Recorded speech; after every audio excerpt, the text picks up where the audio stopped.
ಕೆಲವು ದಾನಗಳು ಹಣದ ಮೌಲ್ಯದಿಂದ ಅಳೆಯಲಾಗುವುದಿಲ್ಲ. ಅವು ಮಕ್ಕಳ ಕಣ್ಣಲ್ಲಿ ಮೂಡುವ ನಗುನಿಂದ ಅಳೆಯಲ್ಪಡುತ್ತವೆ. ಉಪ್ಕೃತಿ ಎನ್ಜಿಒ ವತಿಯಿಂದ ಶಾಲೆಯ ಪ್ರತಿಯೊಬ್ಬ ವಿದ್ಯಾರ್ಥಿಗೂ ಉಚಿತವಾಗಿ ಶಾಲಾ ಬ್ಯಾಗ್, ಉತ್ತಮ ಗುಣಮಟ್ಟದ ನೋಟ್ಬುಕ್ಗಳು ಹಾಗೂ ಸ್ಟೇಷನರಿ ಕಿಟ್ಗಳನ್ನು ವಿತರಿಸಲಾಯಿತು. ಇದು ಕೇವಲ ಸಾಮಗ್ರಿಗಳ ವಿತರಣೆ ಅಲ್ಲ, ಇದು ಮಕ್ಕಳ ಕನಸುಗಳಿಗೆ ಹೊಸ ಬಣ್ಣ ತುಂಬಿದ ದಿನ.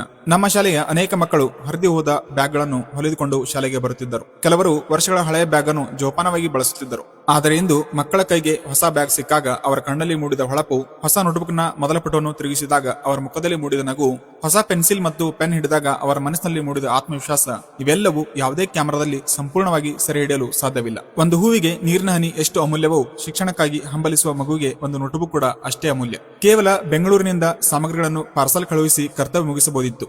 ಆದರೆ ಸ್ವತಃ ತಾವೇ ಶಾಲೆಗೆ ಆಗಮಿಸಿ ಪ್ರತಿಯೊಂದು ಮಗುವಿನ ಬಳಿ ನಿಂತು ಅತ್ಯಂತ ಪ್ರೀತಿಯಿಂದ ಆ ಸಾಮಗ್ರಿಗಳನ್ನು ತಲುಪಿಸಿದ ಉಪ್ಕೃತಿ ಎನ್ಜಿಒನ ಮುಖ್ಯಸ್ಥರಾದ ಶ್ರೀ ಚಂದನ್ ಸರ್ ಹಾಗೂ ಅವರ ಕಾಯಕಯೋಗಿ ಸ್ನೇಹಿತರಾದ ಶ್ರೀ ಸುಮಂತ್ ಸರ್ ಹಾಗೂ ಶ್ರೀ ವಿಶಾಲಗೌಡ ಸರ್ ಅವರ ಕಾಳಜಿ ಮತ್ತು ಮಾನವೀಯತೆ ನಿಜಕ್ಕೂ ಶ್ಲಾಘನೀಯ. ಇವರ ಸೇವೆಯು ಮಾತಿಗೆ ಸಿಗದ ಕೃತಿಯಲ್ಲಿ ಮೂಡಿದ ನಿಜವಾದ ಮಾನವ ಧರ್ಮ. ವರ್ಷಕ್ಕೊಮ್ಮೆ ಬರುವ ಹುಟ್ಟುಹಬ್ಬವನ್ನು ಸಾವಿರಾರು ರೂಪಾಯಿ ಖರ್ಚು ಮಾಡಿ ಮುಖಕ್ಕೆ ಕೇಕ್ ಬೆಳೆದುಕೊಂಡು ಕೆಲವೇ ನಿಮಿಷಗಳಲ್ಲಿ ಗಾಳಿಯಲ್ಲಿ ತೂರಿ ಹೋಗುವ ಸ್ಪ್ರೇಗಳ ವೈಭವದಲ್ಲಿ ಆಚರಿಸುವ ಬದಲು ಒಮ್ಮೆ ನಿಮ್ಮ ಹತ್ತಿರದ ಸರ್ಕಾರಿ ಶಾಲೆಗೆ ಹೋಗಿ ಅಲ್ಲಿರುವ ಒಂದು ಮುಗ್ಧ ಮಗುವಿನ ಕೈಗೆ ಒಂದು ಪೆನ್, ಒಂದು ನೋಟ್ಬುಕ್ ಇಟ್ಟು ನೋಡಿ. ಆ ಕ್ಷಣ ಆ ಮಗುವಿನ ಕಣ್ಣುಗಳಿಂದ ತೂರಿ ಬರುವ ಆ ನಗುವಿದೆಯಲ್ಲ, ಅದು ಜಗತ್ತಿನ ಯಾವ ದೇವಸ್ಥಾನದ ಅರ್ಚಕರು ನೀಡಲಾಗದ, ಯಾವ ಪೂಜೆ ಪುನಸ್ಕಾರಗಳಲ್ಲೂ ಸಿಗದ ಅತ್ಯಂತ ಪವಿತ್ರವಾದ ಆಶೀರ್ವಾದವಿದೆ.